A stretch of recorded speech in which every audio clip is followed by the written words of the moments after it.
അപ്പോഴായിരിക്കും വട്ടി പോലീസുകാരൻ ഈ ചെറുക്കന്റെ മുറിയിൽ നിന്നും എന്തോ കണ്ടെടുത്തു പറയുന്നു. പോയി നോക്കുമ്പോൾ അടുത്ത വീട്ടിലെ പെണ്ണിന്റെ ഒരുപാട് വസ്തുവകകൾ ഇവൻ എടുത്തു വെച്ചിട്ടുണ്ട്. ഓർമ്മയ്ക്ക് അനാവശ്യമായ പല സാധനങ്ങളുണ്ട്. ഹീറോ ഉടനെ അതെല്ലാം ലാബ് ചെക്കിങ്ങിന് അയക്കാൻ പറയും. വിക്ടിമിന്റെ സാധനങ്ങളുമായിട്ട് ഇത് മാച്ച് ആയാൽ പിന്നെ നമുക്ക് പ്രത്യേക എവിഡൻസിന്റെ ആവശ്യമില്ല. ഇതെല്ലാം കണ്ട് ആ പയ്യന്റെ അമ്മ, നിങ്ങൾ എന്തൊക്കെയാ പറയുന്നത്? എനിക്കൊന്നും മനസ്സിലാവുന്നില്ല. എന്റെ മകൻ എന്തു കുറ്റം ചെയ്തെന്നാണ് നിങ്ങൾ ആരോപിക്കുന്നതെന്ന് ചോദിക്കും. അത് കേട്ട ഹീറോ, നിങ്ങളപ്പോൾ ഒന്നും അറിഞ്ഞിട്ടില്ലേ? നിങ്ങളുടെ മകൻ അടുത്ത വീട്ടിലെ പെൺകുട്ടിയെ ഒരുപാട് നാളായിട്ട് സ്റ്റോക്ക് ചെയ്യുന്നുണ്ട്. അവളുടെ വസ്തുക്കളാണിതെല്ലാം. ആ വീട്ടിലേക്ക് ഇവൻ ഇടയ്ക്കിടെ കയറി ഇറങ്ങുന്നുണ്ട്. ആ പെൺകുട്ടിയുടെ മരണത്തിന് കാരണം മറ്റാരുമല്ല, നിങ്ങളുടെ മകൻ തന്നെയാണ്. ഞങ്ങൾക്ക് ആ മേർഡർ വെപ്പണും കണ്ടുകിട്ടിയിട്ടുണ്ടെന്നും പറഞ്ഞ് ഹീറോ ആ വെപ്പണും കാണിച്ചു കൊടുക്കും. അവിടെ നിന്ന് കട്ട് ചെയ്താൽ നമ്മുടെ ഹീറോയുടെ ഭാര്യ മരണപ്പെട്ടില്ലേ, അന്ന് നടന്ന സംഭവങ്ങൾ നിരീക്ഷിക്കുക. അപ്പൊ ഈ പട്രിഷ്യ എന്ന് പറഞ്ഞ ചെറുക്കൻ കള്ളനെയാണ് വെടിവെച്ചത്. ആ വെടി മിസ്റ്റേക്കൺലി ഭാര്യയുടെ തലയിൽ കൊണ്ടതാണെന്ന് ഇവർക്ക് മനസ്സിലായി. ഇപ്പൊ കൂടുള്ള പോലീസുകാരൻ, ഹീറോയിന്റെ കൂടുള്ള പോലീസുകാരൻ പറയാ, മിസ്റ്റേക്കൺലിയോ അല്ലാതെയോ എന്റെ ഭാര്യയ്ക്കാണ് ഇങ്ങനെയൊക്കെ സംഭവിച്ചതെങ്കിൽ ഞാൻ ഉറപ്പായിട്ടും പ്രതികരിക്കും. അതുപോലെ ഹീറോ പകവെച്ച് കൊന്നതായിരിക്കും എന്നാണ് കൂടുള്ള പോലീസുകാരൻ പറയുക. അപ്പോഴാണ് ഇവർക്കൊരു മെസ്സേജ് ലഭിക്കുന്നത്. മരിച്ച പയ്യന്റെ സൈക്കിളിൽ ചുവന്ന പെയിന്റിന്റെ പാടുണ്ടായിരുന്നു. അങ്ങനെയാണെങ്കിൽ ഇടിച്ച കാറിന്റെ കളറ് ചുവന്ന പെയിന്റ് ആയിരിക്കും. ഹീറോയ്ക്ക് അങ്ങനെ ഒരു കാറില്ല. പിന്നെ ആരുടെ കാറാണത്? ഇപ്പൊ അത് കഴിഞ്ഞ് ഹീറോയുടെ ബാഗിനകത്തൊരു പ്രിസ്ക്രിപ്ഷൻ ഉണ്ടായിരുന്നില്ലേ, അതിലെ ഡേറ്റ് നോക്കുമ്പോൾ ഈ ചെറുക്കൻ മരിച്ച അതേ ദിവസമാണ് ഹീറോ ഏതോ ഒരു ആശുപത്രിയിലേക്ക് പോയിട്ടുള്ളത്. ആ ആശുപത്രിയുടെ പേര് സാന്റ് അന്ന ഹോസ്പിറ്റൽ എന്നാണ്. അപ്പൊ ഇപ്പൊ മനസ്സിലായി ഈ പയ്യൻ മരിച്ച സമയത്ത് ആ പ്രദേശത്ത് എന്തുകൊണ്ടാണ് ഹീറോ കാണപ്പെട്ടതെന്ന്. അങ്ങേരെ ആ ആശുപത്രിയിലേക്ക് പോവുകയായിരുന്നു. എന്തായാലും ആ ഹോസ്പിറ്റലിലും കൂടെ ചെന്ന് അന്വേഷിക്കുന്ന ഹീറോയിൻ കൂടുള്ള പോലീസുകാരനോട് പറയും. ഈ നേരത്ത് ഹീറോ ആവട്ടെ ഇപ്പൊ പ്രതിയായിട്ട് വിചാരിക്കുന്ന ആ മെന്റലി അൺസ്റ്റേബിൾ ആയിട്ടുള്ള പയ്യനെ ക്വസ്റ്റ്യൻ ചെയ്യാൻ ശ്രമിക്കുക. ആ പയ്യനാവട്ടെ ഇപ്പോഴും ട്രീറ്റ്മെന്റിൽ ഹോസ്പിറ്റലിൽ കിടക്കുകയായിരിക്കും. ഡോക്ടർമാർ അവനെ ക്വസ്റ്റ്യൻ ചെയ്യാൻ സമ്മതിക്കില്ല. അവനൊരു കൊലക്കേസിലെ പ്രതിയാണെന്ന് പറയുമ്പോൾ ഡോക്ടർ പറയും, ഒരു കൊല ചെയ്യാനുള്ള ആംബിയർ ഒന്നും അവനില്ല. ആരെങ്കിലും ഒച്ച വെച്ച് സംസാരിച്ചാൽ തന്നെ പേടിച്ചവൻ മാറിപ്പോകും. അവൻ പതറാൻ തുടങ്ങും. അവൻ സ്വയം ഉപദ്രവിക്കുന്നല്ലാതെ മറ്റുള്ളവരെ ഉപദ്രവിക്കാനുള്ള സാധ്യതയില്ലെന്ന് ഡോക്ടർ പറയും. അവന്റെ കിടപ്പ് കാണുമ്പോഴും അങ്ങനെയൊക്കെയാണ് തോന്നുന്നത്. സത്യം അറിയില്ല. ഇപ്പൊ ഹീറോയിൻ ആ ആശുപത്രിയിലേക്ക് മറ്റേ പോലീസുകാരനെ പറഞ്ഞുവിടാതെ അവൾ തന്നെ നേരിട്ട് പോകുന്നു. എന്നിട്ട് അവിടുത്തെ ഡോക്ടറെ കണ്ട്, ഹീറോ 18-ാം തീയതി നിങ്ങളുടെ അടുത്ത് വന്നിരുന്നോ, ഇവിടെ ട്രീറ്റ്മെന്റ് നടത്തിയിട്ടുണ്ടോ എന്ന് ചോദിക്കും. അപ്പൊ ആ ഡോക്ടർ, ഹീറോയെ എനിക്ക് നേരത്തെ പേഴ്സണലി അറിയാം. എന്റെ മകന്റെ ജീവൻ അദ്ദേഹമാണ് രക്ഷപ്പെടുത്തിയത്. അതുകൊണ്ട് എനിക്ക് അയാളോട് കടപ്പാടുണ്ട്. എന്നാൽ 2 വർഷങ്ങൾക്ക് മുന്നേ ഹീറോ ഹൃദയ സംബന്ധ രോഗവുമായി ഈ ആശുപത്രിയെ സമീപിച്ചിരുന്നു. അങ്ങേരെ ടെസ്റ്റ് ചെയ്തപ്പോഴാണ് മനസ്സിലായത്, ചികിത്സിച്ച് ഭേദമാക്കാൻ കഴിയാത്ത ഹൃദയരോഗമാണ് അങ്ങേർക്കുള്ളത്. ഇനി എത്ര നാൾ ജീവിച്ചിരിക്കുമെന്ന് ഒരു ഉറപ്പും പറയാൻ പറ്റില്ല. ഉടനെ തന്നെ അങ്ങേരെ അഡ്മിറ്റ് ആകാൻ ഞങ്ങൾ പറഞ്ഞതാണ്. എന്നാൽ ഇന്ന് വരെ അദ്ദേഹം ആശുപത്രിയിൽ കഴിയാൻ കൂട്ടാക്കുന്നില്ല. മരണം വരെ താൻ ജോലി ചെയ്യുമെന്ന് വാശി പിടിച്ച് ഡിപ്പാർട്ട്മെന്റിൽ ഈ കാര്യം മറച്ചു വെച്ചിരിക്കുകയാണ്. ഇത് കേട്ട് ഹീറോയിൻ ചോദിക്കും, അങ്ങനെയാണെങ്കിൽ 18-ാം തീയതി വൈകിട്ട് ഹീറോ ഈ ആശുപത്രിയിൽ ഉണ്ടായിരുന്നു, ട്രീറ്റ്മെന്റ് എടുത്തുകൊണ്ടിരുന്നു. ആ കാര്യം നിങ്ങൾക്ക് സാക്ഷി പറയാൻ പറ്റുമല്ലോ? ഡോക്ടർ പറയും, തീർച്ചയായിട്ടും പറയാൻ പറ്റും. അപ്പൊ ഇതിൽ നിന്ന് വ്യക്തമാണ് ആ കൊലപാതകം ഹീറോ ചെയ്തിട്ടുണ്ടാവില്ല എന്നുള്ളത്. ഉടനെ തന്നെ ഹീറോയിൻ, കാൽവാന്റെ മരണ ദിവസം ഹീറോ ആശുപത്രിയിലായിരുന്നു, അതുകൊണ്ട് അങ്ങേര് കുറ്റക്കാരല്ല, ഇന്നസെന്റ് ആണെന്നുള്ള കാര്യം ചീഫിനെ വിളിച്ചറിയിക്കും. എന്നാൽ ചീഫ് ആവട്ടെ വേറെ എന്തോ കുഴപ്പത്തിൽപ്പെട്ട് കിടക്കുക. പുള്ളിക്കാരൻ പല സ്ത്രീകളോടും രമണീയപ്പെട്ട് കിടക്കുന്ന സീൻ ആരൊക്കെയോ ഫോട്ടോ പിടിച്ച് പുള്ളിക്ക് അയച്ചു കൊടുത്ത് ഭീഷണിപ്പെടുത്തുന്നുണ്ട്. അതെന്ത് കുഴപ്പമാണെന്ന് നമുക്കറിയില്ല. അന്ന് വൈകിട്ട് ഹീറോയും ബഡ്ഡി പോലീസുകാരനും പിന്നെ നമ്മുടെ ഹീറോയിനും ഇവരെല്ലാരും കൂടെ ഒരു ഈവനിങ് പാർട്ടിക്ക് പബ്ബിൽ വെച്ച് മീറ്റ് ചെയ്യാം. അപ്പോഴായിരിക്കും ഹീറോ മിനർവ, അതായത് ആ പെൺകുട്ടിയുടെ കൂട്ടുകാരി, കുറ്റക്കാരിയല്ലെന്നും പറഞ്ഞ് റിലീസായി. ഇപ്പൊ അടുത്ത വീട്ടിലെ ചെറുക്കനെ കിട്ടിയിട്ടുണ്ടല്ലോ, അവനെയാണ് അറസ്റ്റ് ചെയ്ത് വെച്ചിരിക്കുന്നത്. ഇനിയിപ്പോൾ അവനാണ് കുറ്റക്കാരനെന്ന് തെളിയിച്ചാൽ മതി. എന്നാൽ ഒരു സംഭവം ഈ കേസിൽ മിസ്സിംഗ് ആണെന്ന് ഹീറോ പറയും. അതെന്താണെന്ന് വെച്ചാൽ മരിച്ച പെൺകുട്ടിയുടെ പിറകിൽ കടന്നിരുന്ന വസ്തു അതിനിയും കിട്ടിയിട്ടില്ല. അതും കൂടെ ഒന്ന് കൺഫേം ചെയ്യാനുണ്ടെന്ന് ഹീറോ പറയും. ഇതവർ സംസാരിച്ചുകൊണ്ടിരിക്കുന്ന സമയത്ത് നമ്മുടെ ചീഫില്ലേ, പോലീസ് ചീഫ്, അയാള് ഹീറോയിന്റെ കൂടെ വർക്ക് ചെയ്തുകൊണ്ടിരുന്ന ആ PC പോലീസുകാരനെ വിളിച്ചിട്ട് ഹീറോയും പറഞ്ഞു, ജുവാനസ് നിരപരാധിയാണെന്ന്, അതായത് ഹീറോ. എന്നാൽ എനിക്കതിൽ സംശയമുണ്ട്. കാരണം അവിടുത്തെ ഡോക്ടറും ഹീറോയും തമ്മിൽ പണ്ടേ സുഹൃത്തുക്കളാണ്. അതുകൊണ്ട് ഈ വിവരം കൺഫേം ചെയ്യാൻ വേണ്ടി നീ നേരിട്ട് ആശുപത്രിയിലേക്ക് പോവുക. എന്നിട്ട് അവിടുന്ന് ഹീറോ ആശുപത്രിയിലേക്ക് എൻ്റർ ആവുന്ന ഫൂട്ടേജ് വല്ലതും ഉണ്ടെങ്കിൽ കണ്ടുപിടിച്ച് കൊണ്ടുപോകാന്ന് പറയും. PC പോലീസും ശരി സാറെന്ന് പറഞ്ഞ് അവിടുന്ന് പുറപ്പെടുന്നുണ്ട്. വീണ്ടും പബ്ബിലേക്ക് വന്നാൽ ഹീറോയിനെ ഏതോ ഒരു സുന്ദരൻ ഡിസ്റ്റർബ് ചെയ്തുകൊണ്ടിരിക്കുക. ഹീറോ ആണെങ്കിൽ ഇതെന്റെ വെണ്ണ, നിങ്ങൾ ഡിസ്റ്റർബ് ചെയ്യാതെ പോകുമെന്ന് പറഞ്ഞ് അയാളെ പറഞ്ഞുവിടും. അവളെ രക്ഷപ്പെടുത്താൻ വേണ്ടിയിട്ടാണ് ഹീറോ അങ്ങനെ ചെയ്തത്. എന്നാൽ ആ പ്രവർത്തനം നമ്മുടെ പെണ്ണിന് ഒരുപാട് ഇഷ്ടപ്പെട്ടു.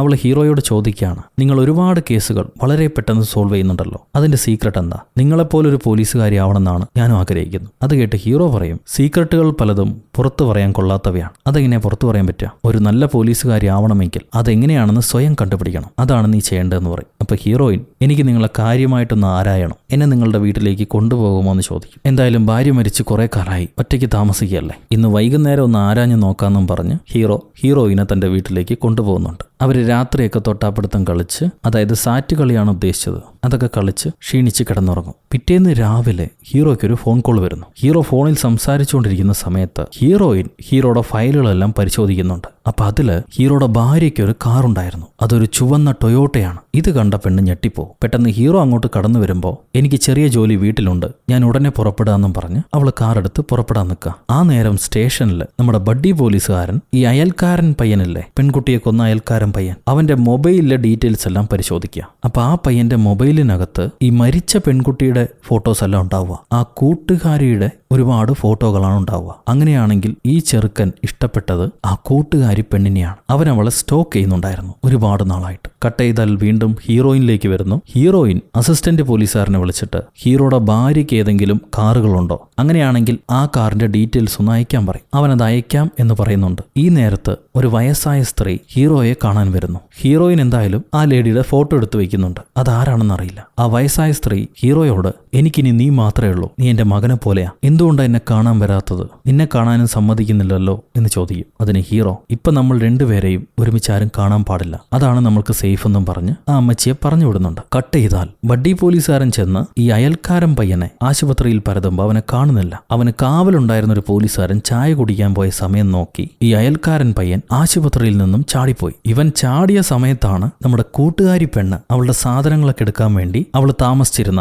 ആ മരിച്ച പെൺകുട്ടിയും താമസിച്ചിരുന്ന അവരുടെ വീട്ടിലേക്ക് വരുന്നു. ഇവള് തന്റെ സാധനങ്ങളെല്ലാം കെട്ടിപ്പെറുക്കി അവസാനമായിട്ട് കൂട്ടുകാരി കിടന്നിരുന്ന സ്ഥലവും പോയി പരിശോധിക്കും. അവൾ തന്റെ കൂട്ടുകാരിയെ ഒരുപാട് മിസ് ചെയ്യുന്നുണ്ട്. ഈ നേരത്താണ് ഹീറോയിന് ഫോൺ കോൾ വരിക. ആ അയൽക്കാരൻ പയ്യൻ പോലീസിന്റെ കണ്ണ് വെട്ടിച്ച് രക്ഷപ്പെട്ടുവെന്ന്. അവൻ മിനർവയെ, അതായത് കൂട്ടുകാരിയെ ഫോളോ ചെയ്തിട്ടായിരിക്കും പോയിട്ടുണ്ടാവുക. കൂട്ടുകാരി ആ വീട്ടിലേക്കാണ് പോയിരിക്കുന്നത്. ഈ വിവരം കിട്ടിയ ഉടനെ ഹീറോയിൻ, ഞാൻ എന്തായാലും പുറകെ ചെല്ലുന്നുണ്ട്, പേടിക്കണ്ടെന്നും പറഞ്ഞ് കാറ് വേഗത്തിൽ ഓടിച്ച് ഈ പെൺകുട്ടികളുടെ വീട്ടിലേക്ക് വരാം. ആ നേരത്ത് കൂട്ടുകാരി പെണ്ണിനെ അവളുടെ അമ്മൂമ്മ വിളിച്ചിട്ട് പറയും, അയൽക്കാരൻ പയ്യൻ പോലീസുകാരിൽ നിന്നും രക്ഷപ്പെട്ടു, അവൻ നിന്നെ അന്വേഷിച്ച് വരുമെന്നാണ് പോലീസുകാർ പറയുന്നത്, നീ ഇനി ആ വീട്ടിൽ നിൽക്കല്ലേ, എത്രയും പെട്ടെന്ന് രക്ഷപ്പെട്ടു പോകുന്ന അമ്മൂമ്മ വിളിച്ച് പറയുന്നുണ്ട്. ഇവളത് കേട്ടുകൊണ്ടിരിക്കുന്ന സമയത്ത് തന്നെ ആ പയ്യൻ ഈ വീട്ടിലേക്ക് എൻട്രാവുന്നു. അവൾ അവനെ കണ്ട് പേടിച്ച് ഒരു മറവുള്ള ഭാഗത്ത് ഒളിച്ചു നിൽക്കാണ്. ഈ പയ്യൻ മിനർവയെ അന്വേഷിച്ച് ആ വീട് മുഴുവൻ പരിശോധിച്ച് നോക്കുക. പെട്ടെന്നായിരിക്കും ആരോ കോളിംഗ് ബെൽ അടിക്കുന്നത്. ആ ശബ്ദം കേട്ടുടനെ ഈ പയ്യൻ ഡിസ്റ്റർബ്ഡ് ആവുന്നുണ്ട്. അവന് കോളിംഗ് ബെൽ ശബ്ദം ഇഷ്ടമല്ല. അവനാകെ പ്രാന്തനെ പോലെ പെരുമാറുന്നു. നമ്മുടെ കൂട്ടുകാരി പെൺകുട്ടിയാണെങ്കിൽ ഇവനെ കണ്ടുടനെ സുരക്ഷയ്ക്ക് വേണ്ടി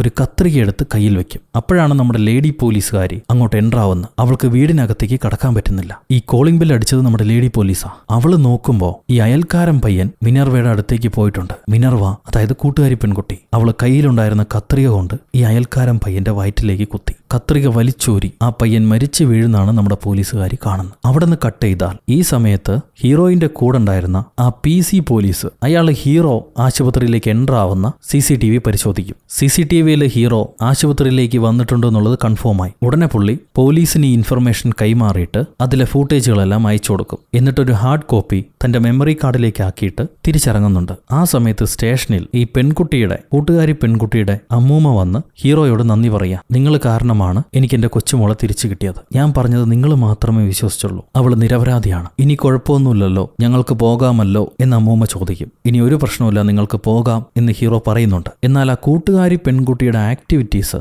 ഹീറോയിന് അത്ര പിടിക്കുന്നില്ല. അവളിൽ എന്തൊക്കെയോ കുഴപ്പമുണ്ടെന്ന് ഹീറോയിന് മനസ്സിലാകുന്നു. സുരക്ഷയ്ക്ക് വേണ്ടിയിട്ടാണെങ്കിലും ഒരാളെ അവള് കുറച്ചു മുന്നേ കൊന്നുകളഞ്ഞു. ഒരാളെ കൊന്ന പെൺകുട്ടി ബിഹേവ് ചെയ്യുന്ന പോലെയല്ല പുള്ളിക്കാരി പെരുമാറുന്നു. വളരെ ഹാപ്പി ആയിട്ട് ഇരിക്കുന്നതാണ് കാണുന്നത്. ഈ നേരത്ത് അമ്മൂമ്മ ഹീറോയ്ക്കൊരു സമ്മാനം കൊടുക്കും. ഒരു കുഞ്ഞ് ആഭരണ മൂങ്ങ. ഇത് ഞങ്ങളുടെ കുടുംബ സ്വത്താണ്. ഞങ്ങളെ കാക്കുന്ന ഗാർഡിയൻ ഏഞ്ചൽസ് ആണിത്. പരമ്പരാഗതമായി ഞങ്ങളിത് കൈമാറിപ്പോകുന്നു. ഒന്ന് എനിക്കും ഒന്ന് എന്റെ മകൾക്കും ഉണ്ടായിരുന്നു. എന്റെ മകൾ മരിച്ചതിൽ പിന്നെ ആ മൂങ്ങ എന്റെ കൊച്ചുമകൾക്ക് കൈമാറി. അത് അവളുടെ കയ്യിലിരുന്നോട്ടെ. എന്നാൽ ഇത്രയും വലിയ ഉപകാരം ചെയ്ത നിങ്ങൾക്ക് ഞാൻ എൻ്റെ കയ്യിലെ മൂങ്ങ സമ്മാനമായിട്ട് നൽകുകയാണ്. നിങ്ങൾ ഉറപ്പായിട്ടും ഇത് സ്വീകരിക്കണം. നിങ്ങളിത് ഡിസേർവ് ചെയ്യുന്നുണ്ട്. അത്രയും നല്ലൊരു മനുഷ്യനാണ് നിങ്ങളെന്ന് പറഞ്ഞിട്ട് അമ്മൂമ്മ നന്ദി പറഞ്ഞ് തൻ്റെ കൊച്ചുമകളെയും കൂട്ടി ആ സ്റ്റേഷനിൽ നിന്ന് ഇറങ്ങിപ്പോവാ. അപ്പോഴായിരിക്കും ഹീറോ അവര് പോകാൻ വരട്ടെ, അവരെ തിരിച്ചു വിളിക്കൂ എന്ന് പറയുന്നു. ഈ നേരത്ത് ആ PC പോലീസുകാരനെ 2 റൗഡികൾ അറ്റാക്ക് ചെയ്ത് പുള്ളിക്കാരന്റെ ബാഗും അടിച്ചു മാറ്റി കൊണ്ടുപോകുന്നുണ്ട്. അതാരാണ് എന്തുകൊണ്ടാണെന്ന് അറിയില്ല. ഇവിടെ ഹീറോ ആ അമ്മൂമ്മയെയും കൊച്ചുമകളെയും വിളിച്ചു വരുത്തിയിട്ട് നിങ്ങളൊന്നും കഴിച്ചിട്ടില്ലല്ലോ, ഈ ഭക്ഷണം കഴിച്ചിട്ട് പോകുമെന്ന് പറഞ്ഞ് അവർക്ക് ഓരോ സാൻഡ്വിച്ച് കൊടുക്കുക. അമ്മൂമ്മ കഴിക്കില്ല, കൊച്ചുമകളായിരിക്കും കഴിക്കുന്നത്. ഇടത് കൈകൊണ്ടാണ് അവൾ കഴിക്കുന്നത്. ഇവള് കഴിക്കാൻ നേരം ഹീറോ പറയുന്നുണ്ട്, അമ്മൂമ്മയെ നിങ്ങൾ നേരത്തെ എന്നോട് പറഞ്ഞിട്ടുണ്ടായിരുന്നു ഒരു കൊലപാതകം ചെയ്ത ആൾ വളരെ എളുപ്പത്തിൽ ഭക്ഷണം കഴിക്കില്ല എന്ന്. ഞാനത് ഇപ്പൊ ഓർക്കുകയാണ്. കുറച്ച് വർഷങ്ങൾക്ക് മുന്നേ തന്റെ ഭാര്യയെ കൊന്ന ഒരു കൊലയാളി ജയിലിൽ കിടന്ന് ഒരുപാട് ഭക്ഷണം കഴിക്കുമായിരുന്നു. നീ എന്താടാ ഇങ്ങനെ കഴിക്കണമെന്ന് ചോദിച്ചതിന് അയാൾ പറഞ്ഞ ഉത്തരം, എന്റെ ഭാര്യയുടെ വൃത്തികെട്ട പാചകം 10 കൊല്ലമായി ഞാൻ കഴിച്ചുകൊണ്ടിരുന്നു. അതിൽ നിന്നും എനിക്ക് രക്ഷപ്പെടാൻ കഴിയുന്നില്ല. വലിയൊരു ശിക്ഷയായിരുന്നു അത്. രക്ഷപ്പെടാൻ ഒരൊറ്റ മാർഗ്ഗമേ ഉണ്ടായിരുന്നുള്ളൂ, എന്റെ ഭാര്യയെ കൊല്ലുക. അങ്ങനെയാണ് ഞാൻ അവളെ കൊന്നിട്ട് ഇപ്പൊ ജയിലിലേക്ക് വന്നിട്ടുള്ളത്. അതും ഒരു സെൽഫ് ഡിഫൻസ് ആണ്. ഇത് കേട്ട അമ്മൂമ്മ പറയും, ഇപ്പൊ എന്തിനാണ് ഞങ്ങൾക്ക് വല്ലവരുടെയും കാര്യങ്ങൾ? എന്റെ മകൾക്ക് റെസ്റ്റ് വേണം, ഞങ്ങൾ തിരിച്ച് വീട്ടിലേക്ക് പോവാം. അപ്പൊ ഹീറോ പോകാൻ വരട്ടെ, ഞാൻ ഇനി ആ കൊലയാളിയെ എങ്ങനെ കണ്ടുപിടിച്ചു എന്ന് പറയണ്ടേ. കൊല ചെയ്ത ആൾക്കാര് സാധാരണ വിക്ടിമിന്റെ കയ്യിൽ നിന്നും എന്തെങ്കിലും കൊണ്ടുപോകാനുള്ള സാധ്യതയുണ്ട്. ഞങ്ങൾക്ക് ആ ഭർത്താവിനെ പിടികിട്ടിയത് ഭാര്യ മരിച്ചപ്പോ അയാൾ ഭാര്യയുടെ വെഡ്ഡിംഗ് റിംഗ് എടുത്തിട്ട് പോയിരുന്നു. അത് ബോഡിയിൽ ഉണ്ടായിരുന്നില്ല. അങ്ങനെയാണ് ഞങ്ങൾക്ക് കൊലപാതകിയെ പിടികിട്ടിയത്. അപ്പൊ ഹീറോയും പറയും, അതെ, എന്നാൽ ഈ കേസിൽ മരിച്ച പെൺകുട്ടിയുടെ കയ്യിലുണ്ടായിരുന്ന ഒരു വസ്തു അത് മാത്രം ഇനിയും തിരിച്ചു കിട്ടിയിട്ടില്ല. അപ്പോഴാണ് നിങ്ങൾ എനിക്ക് ആ വസ്തു കാണിച്ചു തരുന്നതെന്നും പറഞ്ഞ് ഈ മൂങ്ങയെടുത്ത് ഹീറോ അമ്മൂമ്മയ്ക്കും കൊച്ചുമകൾക്കും കാണിച്ചു കൊടുക്കുക. അത് കണ്ടുടനെ കൊച്ചുമകൾ അമ്മൂമ്മയോട് ചോദിക്കുകയാണ്, നമ്മുടെ കുടുംബ സ്വത്ത് ഇങ്ങനെ വഴി കാണുന്ന ആർക്കെങ്കിലും കൊടുക്കാനാണോ തള്ളി വെച്ചിരിക്കുന്നത്? അത് കേട്ട അമ്മൂമ്മ പറയും, അയാൾ നിന്റെ ജീവൻ രക്ഷിച്ച ആളാ, അതുകൊണ്ടാണ് ഞാനത് അങ്ങേർക്ക് കൊടുത്ത്. ഇത് കഴിഞ്ഞ അമ്മൂമ്മ ഹീറോയോട് ചോദിക്കുകയാണ്, എന്റെ കൊച്ചുമകളുടെ കയ്യിലും ഇതുപോലൊരു മൂങ്ങയുണ്ടായിരുന്നു, അത് അവളുടെ സ്വന്തമാണ്. ഒരുപക്ഷെ ആ കൊലയാളി പയ്യനാണോ അത് എടുത്തിട്ടുണ്ടാവുക? അത് കേട്ട ഹീറോ പറയും, ഇല്ല, അവൻ അത് എടുത്തിട്ടില്ല. അവൻ പെൺകുട്ടി മരിച്ചു കഴിഞ്ഞിട്ടാണ് ഈ വീടിനകത്തേക്ക് വരുന്നത്. അവൻ ഈ വീടിനകത്തേക്ക് ഒരുപാട് നാളുകളായിട്ട് വന്നുപോയിരുന്നു, ആരും അറിയാതെ, മിനർവയെ വാച്ച് ചെയ്യാൻ വേണ്ടിയിട്ട്. അതായത് ഇപ്പൊ ഇരിക്കുന്ന ആ കൂട്ടുകാരി പെണ്ണിനെ വാച്ച് ചെയ്യാൻ വേണ്ടിയിട്ട്. അവൻ അങ്ങനെ സാധാരണ പോലെ അകത്തേക്ക് വന്നപ്പോ ഈ മരിച്ച പെൺകുട്ടി കിടക്കുന്ന കണ്ടു. അവിടെ കത്തിയും ഉണ്ടായിരുന്നു. മിനർവയാണ് ഇത് ചെയ്തിട്ടുണ്ടാവുക എന്ന് അവന് നന്നായിട്ട് അറിയാം. മിനർവയെ രക്ഷപ്പെടുത്താൻ വേണ്ടി ആ മേർഡർ വെപ്പൺ കത്തിയെടുത്തവൻ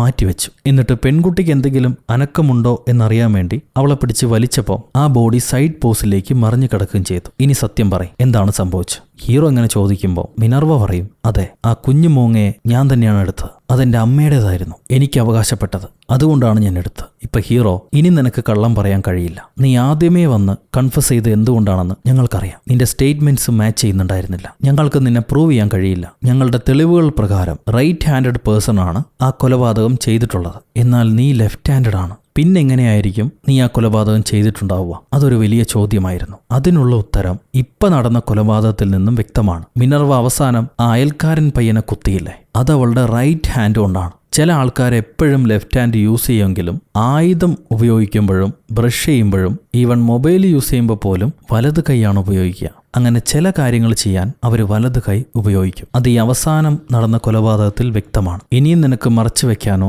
മറ്റൊരാളെ കുറ്റപ്പെടുത്താനോ കഴിയില്ല. അതുകൊണ്ട് യാഥാർത്ഥ്യം തുറന്നു പറഞ്ഞേക്ക്, എന്താണ് സംഭവിച്ചത്? അത് കേട്ട പെണ്ണ് പിന്നീട് നടന്ന സത്യമെല്ലാം തുറന്നു പറയാൻ തീരുമാനിക്കുകയാണ്. അവൾ പറഞ്ഞു തുടങ്ങും, ഗ്ലോറിയാന എന്റെ ഒരേ ഒരു കൂട്ടുകാരി, അവൾ എൻ്റെ എല്ലാമായിരുന്നു. അവൾ എന്നോട് എത്ര മോശമായിട്ട് പെരുമാറിയാലും ഞാനത് സഹിക്കുമായിരുന്നു. ഒരുപാട് നാൾ സഹിച്ചു. അവൾക്കും ഞാനല്ലാതെ വേറെ ആരും കൂട്ടുണ്ടായിരുന്നില്ല. എന്നാൽ എന്റെ സ്നേഹം അവൾ മനസ്സിലാക്കിയില്ല. ഈ കൂട്ടുകാരിക്ക് മരിച്ച പെൺകുട്ടിയോട് സൗഹൃദം മാത്രമായിരുന്നില്ല, പ്രണയം കൂടെ ഉണ്ടായിരുന്നു. അവൾ ആ ബോയ്ഫ്രണ്ടിനോട് വഴക്കിട്ട ദിവസം ഇവര് രണ്ടുപേരും ഒരുമിച്ചാണ് ഈ വീട്ടിലേക്ക് തിരിച്ചു വരുന്നത്. ഗ്ലോറിയാന അന്ന് വളരെ അപ്സെറ്റ് ആയിരുന്നു. മരിച്ച പെൺകുട്ടി, അവനെ മറന്നേക്ക്, അവൻ നല്ലവനല്ല എന്നും പറഞ്ഞ് ഈ കൂട്ടുകാരി ഗ്ലോറിയനെ സമാധാനിപ്പിക്കാൻ ശ്രമിച്ചു. അതിന് ഗ്ലോറിയാന പറഞ്ഞത്, അവനെക്കുറിച്ച് നീ സംസാരിക്കണ്ട, അവൻ എന്നെ ഇഷ്ടമാണ്, അതാണ് സത്യം. നിനക്ക് സ്നേഹത്തെക്കുറിച്ച് എന്തറിയാം? നിന്നെ സ്നേഹിക്കാൻ നിനക്ക് പാരന്റ്സ് പോലുമില്ല. അവരൊക്കെ നിന്റെ മുഖം കണ്ട് ചത്തും പോയി. നിന്റെ മോന്ത കണ്ട് ഇനി ഞാനും ചാവണ്ട. നിന്നെ ഈ വീട്ടിൽ താമസിപ്പിച്ചാണ് എന്റെ തെറ്റ്. നിന്റെ ബാഗും പണ്ടമൊക്കെ എടുത്തിട്ട് ഇവിടെ നിന്ന് ഇറങ്ങിപ്പോ. ഇവിടെ താമസിക്കുന്ന നിന്റെ വാടക പോലും നീ തരുന്നില്ല. ഇനി ഒരിക്കലും നീ വാടക തരില്ല എന്ന് എനിക്കറിയാം. അതുകൊണ്ട് തന്നെയാണ് നിന്റെ ഒരു പ്രോപ്പർട്ടി എടുത്ത് ഞാൻ വിറ്റത്. ഇത് കേട്ട കൂട്ടുകാരി ചോദിക്കും, നീ എന്താണ് എടുത്തതെന്ന്. ഗ്ലോറിയാന പറയാണ്, നിന്റെ അമ്മയുടേതാണെന്നും പറഞ്ഞ് നീ ഒരു മൂങ്ങ എടുത്തോണ്ട് നടക്കില്ലേ, അതാണ് ഞാൻ എടുത്ത് വിറ്റത്. അതുകൊണ്ട് പഴയ വാടകയുടെ കണക്ക് റെഡിയായി, ഇനി നീ ഇവിടെ നിൽക്കണ്ട, ഇറങ്ങിക്കോന്ന് പറയും. ഇത് കേട്ട കൂട്ടുകാരി, നീ നുണയാണ് പറയുന്നത്, ഞാൻ നിന്നെ വിശ്വസിക്കുന്നില്ല എന്നും പറഞ്ഞിട്ട് കരയാ. നിന്റെ കരച്ചിൽ എനിക്ക് കേൾക്കണ്ടടി, ഇറങ്ങിപ്പോന്നും പറഞ്ഞ് ഗ്ലോറിയാന അവളെ ചവിട്ടി ഓടിയും. ഇത് കഴിഞ്ഞ് തിരിച്ചുപോയ കൂട്ടുകാരിക്ക് ഒരു സമാധാനമില്ല. ഗ്ലോറിയാന പറഞ്ഞത് സത്യമാണോന്നറിയാൻ വേണ്ടി ഇവൾ ആ പെട്ടി പരിശോധിച്ച് നോക്കും. പെട്ടിക്കകത്ത് മൂങ്ങയെ കാണുന്നില്ല. സോ ഗ്ലോറിയാന അതെടുത്ത് വിറ്റു എന്നുള്ളത് ഉറപ്പായി. തന്റെ അമ്മയുടെ ഓർമ്മയ്ക്ക് വേണ്ടി എപ്പോഴും ഇവളത് സൂക്ഷിച്ചു വെച്ചിരുന്ന അതാണ് എടുത്ത് ഈ അഹങ്കാരി പെണ്ണ് വിറ്റത്. സോ കൂട്ടുകാരിക്ക് അരിശം അടക്കാൻ പറ്റാതെ അവള് ഗ്ലോറിയാനയുടെ മുറിയിലേക്ക് വരുമ്പോൾ ഗ്ലോറിയാന കിടന്നുറങ്ങുന്നു. അടുത്തായിട്ട് ടേബിളിൽ ഒരു ഫ്രൂട്ട്സ് കത്തിയിരിപ്പുണ്ട്. ഇവൾ ഉടനെ അതെടുത്ത് ഒന്നും ചിന്തിക്കാതെ ഗ്ലോറിയാനയുടെ കഴുത്തിലേക്ക് ആഞ്ഞാഞ്ഞു കുത്തും. ഉറക്കത്തിൽ വെച്ച് തന്നെ ആ പെൺകുട്ടി മരണപ്പെടുന്നു. ഇത് കഴിഞ്ഞ് മിനർവ തിരിച്ച് തന്റെ മുറിയിലേക്ക് വന്ന് കുളിച്ചിട്ട്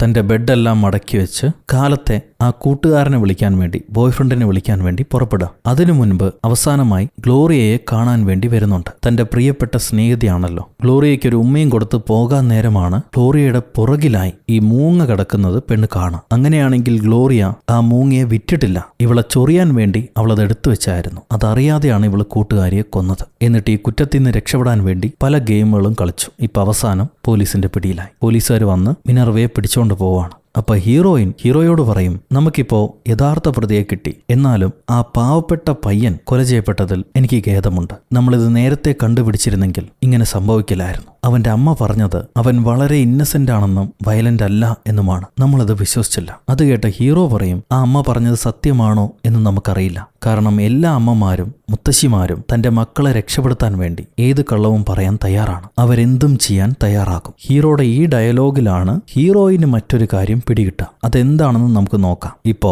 ചീഫ് വന്ന് ഹീറോയിനെ കണ്ടിട്ട് പറയും, PC പോലീസുകാരനെ പിടിച്ച് ആരൊക്കെ ഇടിച്ചിട്ടുണ്ട്, അവന്റെ കയ്യിൽ നിന്നും മെമ്മറി കാർഡ് അവർ കട്ടുകൊണ്ടുപോയിരുന്നു. എന്നാൽ ആ മെമ്മറിയിലെ വീഡിയോസ് അവൻ നേരത്തെ തന്നെ നമുക്ക് അയച്ചിരുന്നു, ഞാനത് കാണിച്ചു തരാമെന്നും പറഞ്ഞ് ചീഫ് ഹീറോയിനെ കൊണ്ടുപോയി ആ ആശുപത്രിയിലെ CCTV ഫൂട്ടേജ് ഹീറോയിന് കാണിച്ചു കൊടുക്കുക. അതിൽ ഹീറോ ആശുപത്രിയിലേക്ക് വരുന്നുണ്ടെങ്കിലും അവൻ വരുന്നത് ചുവന്ന ടൊയോട്ട കാറില, അതായത് ആ ഗൾവാൻ എന്ന പയ്യനെ ഇടിച്ച കാറിൽ. ഇതിൽ നിന്നും ഹീറോയാണ് കൊലയാളിയെന്ന് വ്യക്തമാണ്. ഹീറോ നമ്മളെ പറ്റിക്കുകയായിരുന്നു, എത്രയും പെട്ടെന്ന് നമുക്ക് അവനെ അറസ്റ്റ് ചെയ്യേണ്ടതുണ്ടെന്ന് ഹീറോയും പറയും. അത് കേട്ട ചീഫ്, ഹീറോ ഇപ്പോൾ ഒളിവിലാണ്, അവൻ എവിടെയാണെന്നുള്ള വിവരം ഞങ്ങൾ കണ്ടുപിടിച്ചോളാം, ഈ സീൻ വഷളാവരുത്, ഇൻഫർമേഷൻ പുറത്തും പോകരുത്, നീ അവനെ കണ്ടുപിടിക്കണ്ട, ആ കാര്യങ്ങൾ ഞങ്ങൾ നോക്കിക്കോളാം, നീ കുറച്ചു ദിവസം ഓഫ് എടുത്ത് പോകുന്നും പറഞ്ഞ് ചീഫ് അവിടെ നിന്ന് ഇറങ്ങുന്നു. എന്നാൽ ഹീറോയിനാണെങ്കിൽ ഹീറോയുടെ പുറത്ത് ഭയങ്കര ദേഷ്യം, അവൻ അവളെ പറ്റിക്കുകയായിരുന്നല്ലോ. അതുകൊണ്ട് അങ്ങേരെ കണ്ടുപിടിക്കാനുള്ള വാശിയിലായിരിക്കും ഹീറോയിൻ. ഓൾറെഡി ഒരു തവണ ഹീറോയുടെ കാറിൽ ഇവളൊരു GPS ഘടിപ്പിച്ചിരുന്നു. അതിന്റെ സിഗ്നൽ വെച്ച് ഹീറോ ഇപ്പൊ എവിടെയാണുള്ളതെന്ന് ഹീറോയിന് മനസ്സിലാക്കും. ഈ നേരത്ത് ആ ഗൾവാന്റെ ബ്രദർ വന്നിട്ട് ചീഫിനെ കാണുന്നു. ചീഫ് ഹീറോയാണ് കുറ്റക്കാരൻ എന്നതിനുള്ള തെളിവും ഹീറോ ഇപ്പൊ നിൽക്കുന്ന ലൊക്കേഷന്റെ ഡീറ്റെയിൽസും ഈ മരിച്ച പയ്യന്റെ ചേട്ടന് കൈമാറുന്നുണ്ട്. ഹീറോയെ ചീഫ് ഒരു സ്ഥലത്ത് നിൽക്കാൻ പറഞ്ഞിരിക്കുക, നേരിട്ട് പോയി സംസാരിക്കാം, നിന്റെ കേസ് ഞാൻ സോൾവ് ചെയ്തു തരാം എന്ന് പറഞ്ഞിരിക്കുക. എന്നിട്ട് ആ സ്ഥലത്തെക്കുറിച്ച് ഈ ചേട്ടനോട് പറഞ്ഞു കൊടുക്കും. അതൊരു ഡീലിന്റെ പുറത്താണ് പറഞ്ഞു കൊടുക്കുന്നത്. അതിന് റൗഡി ചേട്ടൻ, ഡീൽ ഇതോടുകൂടെ അവസാനിച്ചിട്ടില്ല, എനിക്ക് അവനെ കൊല്ലണം, അവൻ മരിച്ചു കഴിഞ്ഞാലേ നമ്മുടെ ഡീൽ അവസാനിക്കൂ, അതിനുള്ള കേസും തൊല്ലയൊന്നും എന്റെ അടുത്തേക്ക് വരരുത്, വന്നാൽ ഞാൻ ഇത് പുറത്താക്കുമെന്ന് പറഞ്ഞ് ചീഫ് പെണ്ണുങ്ങളെ കൂടെ ഉല്ലസിക്കുന്ന ഫോട്ടോസിന്റെയൊക്കെ ഹാർഡ് കോപ്പി ചീഫിന് കൈമാറുന്നു. സോ ചീഫിനെ നേരത്തെ ഈ ഫോട്ടോകൾ കാണിച്ച് ഭീഷണിപ്പെടുത്തിയത് നമ്മുടെ ഈ റൗഡി ചേട്ടന്. അവിടുന്ന് സീൻ കട്ട് ചെയ്താൽ ഹീറോയിൻ ഹീറോയുടെ ലൊക്കേഷൻ കണ്ടുപിടിച്ച് വന്നു. അതൊരു പഴയ കെട്ടിടത്തിലായിരിക്കും. ഹീറോയിൻ തോക്കുമായി ഇറങ്ങി, നീ എന്തിനാ പയ്യനെ കൊന്നു, അതിന്റെ ആവശ്യം ഉണ്ടായിരുന്നില്ല, നീ ഇത്രയ്ക്ക് സാഡിസ്റ്റ് ആയിരുന്നോ, ആ പയ്യൻ അറിയാതെ സംഭവിച്ചല്ലേ, എന്നിട്ട് ഞങ്ങളെല്ലാവരെയും പറ്റിച്ച് നീ രക്ഷപ്പെടാമെന്ന് വിചാരിച്ചോ. അത് കേട്ട ഹീറോ പറയും, യാഥാർത്ഥ്യം എന്താണെന്ന് നിനക്കറിയില്ല, നിന്നോടത് എനിക്ക് പറയാനും കഴിയില്ല, ദയവ് ചെയ്ത് മനസ്സിലാക്ക്, ഞാനത് ചെയ്തിട്ടില്ല, നീ ഇവിടെ നിൽക്കുന്ന ആപത്താണ്, എവിടെയെങ്കിലും മാറി നിൽക്ക്, ഇവിടെ മറ്റൊരു ഓപ്പറേഷൻ നടക്കാണ്, എന്നെ വിശ്വസിക്ക്, നീ മാറി നിൽക്കൂ എന്ന് പറയും ഹീറോ. ഹീറോയിൻ ആദ്യം വിശ്വസിക്കില്ലെങ്കിലും ഒരു 2 ബൈക്ക് അങ്ങോട്ട് വരുന്ന ശബ്ദം കേൾക്കുന്നുണ്ട്. അതെന്താണെന്ന് അറിയാൻ വേണ്ടി ഹീറോയിൻ മറഞ്ഞു നിൽക്കും. അപ്പോഴായിരിക്കും ആ റൗഡി ചേട്ടന്മാരങ്ങോട്ട് വരുന്നു. അവർ വന്നിറങ്ങിയ ഉടനെ ഹീറോ ചീഫ് എവിടെയാണെന്ന് അവരോട് ചോദിക്കും. അതിന് റൗഡികൾ, നിന്റെ ചീഫ് തന്നെയാണ് ഞങ്ങൾ ഇങ്ങോട്ട് പറഞ്ഞു വിട്ടത്, ഞങ്ങൾ അവന് ഫോട്ടോ കാണിച്ച് ഭീഷണിപ്പെടുത്തിയപ്പോൾ അവൻ നിന്നെ ഞങ്ങൾക്ക് കൊല്ലാൻ തന്നാ, നീ പറ്റിക്കപ്പെട്ടു. ഇത് കേട്ട് ഹീറോ പറയും, യഥാർത്ഥത്തിൽ ചീഫ് എന്നെ നിങ്ങൾക്ക് വിറ്റതല്ല, നിനക്ക് വേണ്ടി ഒരു ട്രാപ്പ് സെറ്റ് ചെയ്ത, ഇതുകൊണ്ടാണ് പോലീസുകാരെ വിശ്വസിക്കാൻ പാടില്ല എന്ന് പറയുന്നത്. കൊഞ്ചം അങ്കപാർ കണ്ണ തിരിഞ്ഞ് മുകളിലേക്ക് നോക്കാം. റൗഡികൾ തിരിഞ്ഞു നോക്കുമ്പം മറ്റേ ബഡ്ഡി പോലീസുകാരൻ സ്നൈപ്പർ തോക്കും വെച്ച് ഇവരെ ഷൂട്ട് ചെയ്യാൻ നിൽക്കുക. എന്നെ എന്തെങ്കിലും ചെയ്യാൻ നോക്കിയാൽ നിങ്ങൾ 2 പേരും കൊല ചെയ്യപ്പെടും, അതുകൊണ്ട് നമുക്ക് സമാധാനപൂർവ്വം സംസാരിക്കാമെന്നും പറഞ്ഞ് ഹീറോ തന്റെ കയ്യിലെ തോക്കെടുത്ത് മാറ്റിവെക്കും. അപ്പോൾ ഈ റൗഡി ചേട്ടൻ ചോദിക്കുക, നീ എൻ്റെ അനുജനെ കൊന്നു, അതിനെനിക്ക് പ്രതികാരം ചെയ്യണ്ടേ, അത് കേട്ട് ഹീറോ പറയും, അവൻ എൻ്റെ ഭാര്യയെ കൊന്നു, അതുകൊണ്ട് ഞാൻ നിന്റെ അനുജനെ കൊന്നു. ഇനി അതിന് പ്രതികാരമായിട്ട് നീ എന്നെ കൊന്നാൽ ഈ വിഷയം ഇവിടത്തോടെ നിൽക്കില്ല. പിന്നെ നിനക്കെന്ത് സംഭവിക്കും, നിന്റെ കുടുംബത്തിന് എന്ത് സംഭവിക്കുമെന്ന് നിനക്ക് നന്നായിട്ട് അറിയാം. അതുകൊണ്ട് ഈ വിഷയം ഇവിടെ തന്നെ വെച്ച് വിട്ടേക്ക്. ചീഫിന്റെ ഫോട്ടോസ് എല്ലാം എനിക്ക് തായോ, നിന്റെ കുടുംബത്തെ ആലോചിച്ച് നോക്കാം, നമുക്കിതിവിടെ വെച്ച് തീർക്കാം. ഇത് കേൾക്കുമ്പോൾ റൗഡി ചേട്ടൻ ചീഫിന്റെ ഫോട്ടോ ഡീറ്റെയിൽസ് എല്ലാം ഹീറോയ്ക്ക് കൊടുക്കുന്നു. ഹീറോ അതെടുത്ത് കടലിലേക്ക് വലിച്ചെറിയാം. ഈ സമയത്ത് റൗഡി ഹീറോയെ ചതിച്ച് ഷൂട്ട് ചെയ്യാൻ ശ്രമിക്കുന്നുണ്ട്. അപ്പോഴേക്കും ഹീറോയിൻ ചാടി വീണ് ഈ റൗഡിയെ ഷൂട്ട് ചെയ്യും. ഒരു വെടി റൗഡിക്കും ഒരു വെടി ഹീറോയ്ക്കും കൊള്ളുന്നുണ്ട്. കൂടെണ്ടായിരുന്ന ഗുണ്ടനെ നമ്മുടെ സ്നൈപ്പർ ബഡ്ഡി പോലീസുകാരൻ ഷൂട്ട് ചെയ്ത് കൊല്ലും. ഇപ്പൊ ഹീറോ വെടി കൊണ്ട് പൊളയുന്ന സമയം ബഡ്ഡി പോലീസുകാരൻ എന്താ പറ്റിയെന്ന് അന്വേഷിക്കാൻ വേണ്ടി അടുത്തേക്ക് വരാണ്. ആ നേരത്ത് റൗഡി ബഡ്ഡി പോലീസുകാരനെ കുത്തുന്നുണ്ട്. ഇതുകൊണ്ട് ഹീറോയിനാണെങ്കിൽ റൗഡിയെ ഷൂട്ട് ചെയ്ത് കൊല്ലുകയും ചെയ്യും. അങ്ങനെ ഒരു പോലീസും 2 ഗുണ്ടകളും അവിടെ വെച്ച് മരണപ്പെട്ടു. ഹീറോയ്ക്ക് മാത്രം ഇപ്പോൾ പാതി ജീവൻ ബാക്കിയുണ്ട്. അങ്ങേര് ആശുപത്രിയിൽ അഡ്മിറ്റാണ്. ഇനിയിപ്പോൾ പുള്ളിക്ക് എന്താ സംഭവിക്കാൻ പോണെന്നറിയില്ല. എന്നാലും ഇവിടെ ഒരു ചോദ്യം കൂടെ ബാക്കി നിൽക്കുന്നു. ആ ചുവന്ന കാർ എവിടെയാണ്? അപ്പോഴായിരിക്കും PC പോലീസുകാരൻ വന്നിട്ട് പറയുന്നത്, അന്ന് ആ ചുവന്ന കാർ ഓടിച്ചത് ഏതോ മദ്യലഹരിയിലുണ്ടായിരുന്ന സ്ത്രീയാണെന്ന് നാട്ടുകാരിൽ ചിലർ കണ്ടിട്ടുണ്ട്. അത് ഹീറോയല്ല, ഹീറോ ഇന്നസെന്റ് ആണ്. പിന്നെ ആരായിരിക്കും അത്? അപ്പോഴാണ് ഹീറോയെ കാണാൻ വേണ്ടി ഹീറോയിൻ നേരത്തെ കണ്ട ആ വയസ്സായ സ്ത്രീ വരുന്നു. ആ അമ്മ സ്ത്രീ അവരാരാണെന്ന് പരിശോധിക്കുമ്പോൾ ഹീറോയുടെ ഭാര്യയില്ലേ, ഭാര്യയുടെ അമ്മയാണ് ആ സ്ത്രീ. സോ ഇതറിഞ്ഞ ഹീറോയിൻ ആ അമ്മ വീട്ടിലില്ലാത്ത നേരം നോക്കി അവരുടെ വീടും പഴയ സ്റ്റോർ റൂമും പരിശോധിക്കും. അതില് ഈ അമ്മയ്ക്കുണ്ടായിരുന്നത് ഏക മകളായിരുന്നു. ആ മകളെയാണ് ഈ ചെറുക്കൻ കൊന്നതെന്ന് മനസ്സിലായി. അതിന്റെ തീരാ ദുഃഖത്തിൽ ഈ അമ്മ ആ കൊന്ന പയ്യനെ കൊല്ലാൻ തീരുമാനിച്ചു. അതിന് വണ്ടി ഓടിച്ചിടിക്കാം എന്ന ഒരു പ്ലാൻ ചെയ്യുന്നു. എന്നാൽ അവർക്ക് വണ്ടി ഓടിക്കാൻ അറിയില്ല. ഒരു ചെറിയ ഡിപ്ലോമ ക്ലാസ്, ഡ്രൈവിംഗ് ക്ലാസ്സും എടുത്തിട്ട് ഇവര് വണ്ടി ഓടിച്ച് ആ പയ്യനെ ഇടിച്ചു കൊല്ലുകയാണ്. ഈ ഇടിച്ച കാർ അവരുടെ സ്റ്റോർ റൂമിലുണ്ടാവും. പയ്യൻ ഇടിച്ചു കൊന്നുകഴിഞ്ഞ് ഇവർ ആ വിവരം ഹീറോയെ വിളിച്ച് പറഞ്ഞ് കീഴടങ്ങാൻ തയ്യാറാവുന്നു. എന്നാൽ ആ അമ്മച്ചിയെ രക്ഷപ്പെടുത്താൻ വേണ്ടി ഹീറോ അവന്റെ കാർ അമ്മച്ചിക്ക് കൊടുത്തുവിട്ട് ഈ ചുവന്ന കാർ എവിടെയെങ്കിലും മറച്ചു വെക്കാൻ വേണ്ടി കൊണ്ടുപോവാണ്. കൊണ്ടുപോകുന്ന വഴിക്കായിരിക്കും അവന് നെഞ്ചുവേദന വരുന്നത്. അങ്ങനെ ഹീറോ ആശുപത്രിയിൽ ചെന്ന് അഡ്മിറ്റ് ആവുന്നു. ഇതാണ് സംഭവിച്ച യഥാർത്ഥ കഥ. ഇതെല്ലാം മനസ്സിലാക്കിയിട്ട് ഹീറോയിൻ തിരിഞ്ഞു നടന്നു പോവാണ്. പോകുന്ന വഴി ആ അമ്മച്ചിയെ കാണുന്നുണ്ട്. എന്നാൽ അവൾ ഒന്നും റെസ്പോണ്ട് ചെയ്യുന്നില്ല. ഇനി ഈ സത്യം ഹീറോയിൻ പോലീസുകാരോട് വിളിച്ചു പറയുമോ ഇല്ലയോ എന്നതൊരു ചോദ്യചിഹ്നമായി നിർത്തിക്കൊണ്ട് അവിടെ വെച്ച് ഇൻറ്റ്യൂഷൻ എന്ന സിനിമ അവസാനിക്കുന്നു. സോ ഗൈസ്, എങ്ങനെയുണ്ട് ഈ കഥ? നിങ്ങൾക്ക് ഇഷ്ടപ്പെട്ടു എന്ന് വിചാരിക്കുന്നു. നിങ്ങളുടെ അഭിപ്രായം കമന്റിലൂടെ രേഖപ്പെടുത്തുക. ലൈക്ക് ചെയ്യാനും ഷെയർ ചെയ്യാനും പുതിയ കൂട്ടുകാരെല്ലാവരും ചാനൽ സബ്സ്ക്രൈബ് ചെയ്യാനും ഒരിക്കലും മറക്കരുത്. അടുത്തൊരു അടിപൊളി സിനിമയായിട്ട് വീണ്ടും കണ്ടുമുട്ടുന്നത് വരെ, until then, it's bye from Uru. Kada sollutu mas.